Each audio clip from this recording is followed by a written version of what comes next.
风云 T10最详细的全网手册。上个视频呢做了加速和制动性能测试，那这一期内容呢将继续对风云 T10的纯电续航以及亏电油耗进行实测，看看它们的表现到底怎么样，会不会有惊喜呢？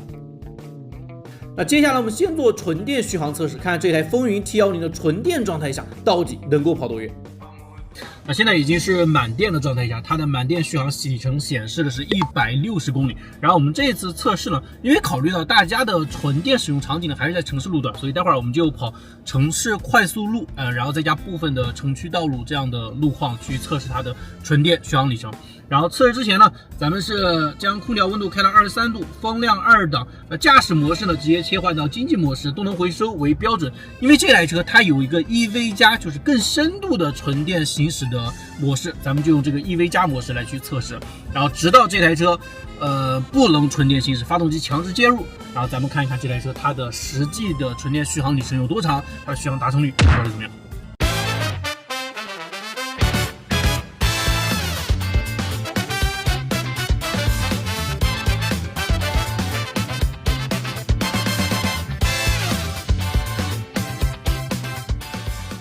OK， 我们现在的纯电的续航里程结果已经出来了。刚刚这台车，在电池电量15%的时候，它的发动机就突然介入了。介入之后呢，我又再次把它切回到 EV 加模式，就是强制 EV。这个时候刚跑了大概几百米的情况下，它的发动机再次介入了。说明到15%电量的时候，发动机肯定要强行介入了，没办法再继续纯电行驶了。OK， 我们来看一下它的纯电行驶里程啊。我们的平均时速是59公里每小时，我们在高架上大概是跑80公里每小时匀速的，然后还有部分的城区道路，还有红绿灯等路段，所以整体的速度不算慢的。我们看一下小基里程，一共跑了149.4公里，然后我们简单计算一下，149.4除以个160，它的续航达成率93.37%，也就是说93.4%。这个续航达成率确实挺高的，而且对于这么大台 SUV 来讲的话，另外我们还要说的一点就是，我们可以看一下它的能耗清单，最近50公里的能耗清单，看见没有？它的平均电耗只有17.1度电每100公里。相对于这台车它的体型来说，我觉得这样的电耗确实很低啊。然后0.2升油耗就是刚刚发动机介入了，折算出油耗的话大概是5.5升每100公里。总体来看的话，我觉得这台风云 T10它的纯电续航里程达成率非常高，然后它的3电系统这块能耗控制也是挺不错的。那另外还要说明的一点就是风阻系数，其实这么大台 SUV 风阻对能耗的影响是很大的。风云 T10的风阻系数呢很低，只有0.31，那这个也是省电的关键一点。OK， 然后现在是15%的电量，正好是亏电状态。然后我们现在去把这台车给加满油，加满油之后，我们就去跑高速路段，还有城市路段，然后去做这台车它的亏电状态下的油耗到底怎么样。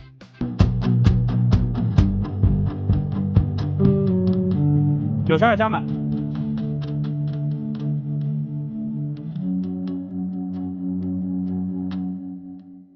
OK， 现在油加满了，我们来看一下，这个加满油的情况下，它的显示燃油的续航里程是1196公里。然后跑到加油站，它的电池电量还有18%，也是亏电状态。接下来我们去跑它的亏电油耗，大概跑100公里高速，然后50公里的城区道路再加环路这样的一个综合路况，然后看一下这台车它的亏电的油耗表现怎么样。官方数据啊，它的100公里亏电油耗是5.7升，我们看一看能不能跑到这个数据。然后另外亏电油耗测试呢，咱们同样空调23度，风量2档，加上摄像师的话，我们一共2个人坐在车内，然后我们就混动状态，同样是经济模式。来去测一下，看看实测到底怎么样。准备出发。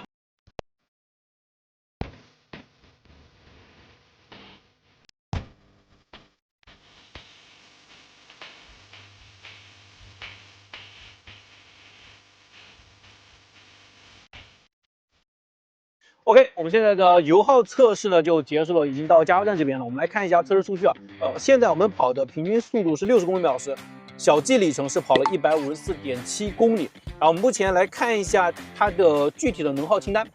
看一下目前最近50公里它的平均电耗是1.8千瓦时每100公里。因为这个在跑的过程中呢会有充放电的过程，所以我们将它的电量同样再跑到了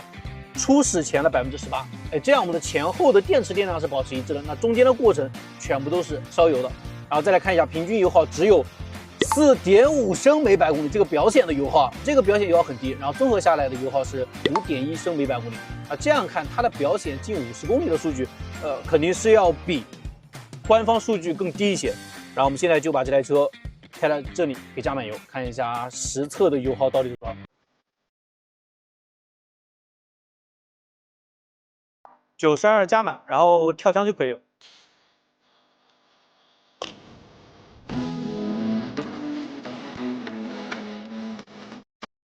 油已经加好了，我们来算一下它的实测亏电油耗是多少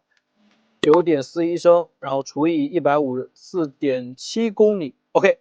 算出这台车它的亏电油耗是6.08升每百公里，这个油耗确实比较低了，因为我们跑了有2/3的高速路段，1/3的城市路段这样的一个综合油耗。那相比像理想 L6 或者 L7 这些车型的话，其实它们的百公里亏电油耗大概都在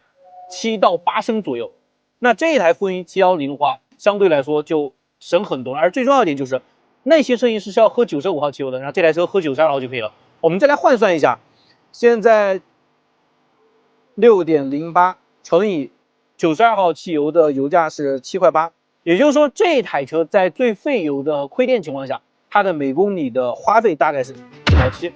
你们觉得对于这么大台车来说，到底够不够省啊？当然了，我们也不可能完全是亏电状态下，正常情况下，这台车还有160公里左右的纯电续航。日常当纯电车开或者是有电状态下，那它的油耗就会低很多了。所以这么来看的话，这台风云710我觉得还是挺省油的。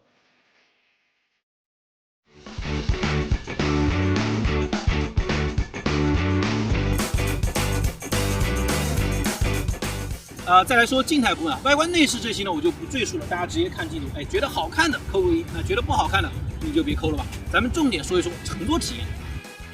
车内的话，说几个我喜欢的地方以及不足的地方在哪儿。首先，这台车坐进来之后，你会觉得哇，整体的精致感做的真的挺不错的，真的不像大家印象中那种奇瑞车。来看一下这个部分，这个皮质呢有点像是翻毛皮的感觉，然后还有双缝线，这种紫色的搭配真的挺漂亮的。下面还有这种木纹饰板，再加上这种金色的，包括空调出风口也很精致，银色跟钢漆烤漆是相间的，所以整体来看，你一坐进来的话，就会觉得这台车有那种豪华车的感觉了，还包括它 T 字器很宽大，你坐在这儿就豪华车的那种厚重感、那种包裹感，这台车完全是给到了。所以，质感这一块、氛围这一块，我觉得这台风云710是给到好评的啊。另外说一下座椅啊，座椅呢有好的地方，也有不好的地方。好的地方就是看见没，这张座椅摸上去皮质就非常的棒，包括它整体的格子纹啊、打孔的工艺啊，都做得很精致。另外，我们这台高配车型，像它的座椅的通风、加热、按摩这些都是有的。但我觉得不太足的地方在哪里呢？就是它座椅的填充物还是稍微偏硬了一些。其实作为这个级别的家用车，我还是希望你的座椅的柔软度能够像理想那一种，坐上去很明显的塌陷感、包裹感会更好一些。当然，它这种风格更像是沃尔沃或者领克的那种座椅，这个也看个人的喜好吧。另外有一点不足的，一定要跟大家讲，就是它的座椅的调节在这个位置。其实奇瑞很多车的座椅调节都放在了这个位置，但是这个位置呢，放的相对太远了一些，因为整个车身比较长。我调节座位问题在哪里？我是1.87的个头，我手很长，但我往后调座椅的时候，发现没？我是够着的，我还没调到最后呢，我是够着的。我要再往后调，我得这样子调。如果个头稍微矮一点、手短一点的话，那你就得够起来了，所以这样用起来就并不是特别方便。我觉得你可以往后面移一移嘛，这样实用性就会好很多了。OK， 另外就是说乘坐空间的话，这台车不管是后排的乘坐空间，还是它的后备箱的空间都巨大，非常的实用。